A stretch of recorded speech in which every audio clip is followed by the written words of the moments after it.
Hey everybody, what's up and welcome back to today's video guys. And today guys, I'm going to go and be showing you how to take a look at your Cash App statements. This is a very simple thing to do, so make sure to watch this quick and easy video till the very end and follow my steps correctly so you can make sure that this works the same for you and you can do this yourself.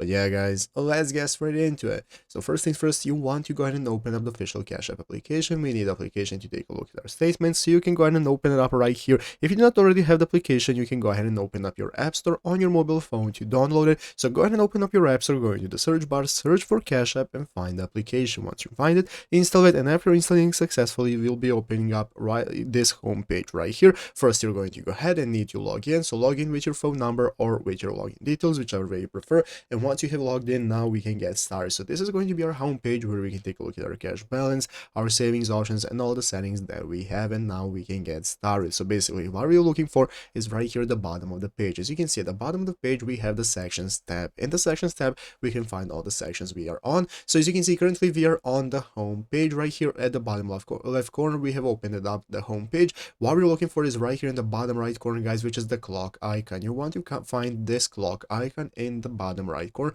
By clicking the clock icon, it's going to open up your history tab. And guys, in your history tab, you'll have all the options that you need to take a look at all the transactions and payments you have ever made with Cash App. And from there, you can get all your receipts and transactions that you have gotten. You can print it out and get any info that you might need. And that's where you can find it. So I hope this video was helpful. If it was, make sure to leave a like, subscribe to the channel. So guys, thanks for watching. Take care and bye.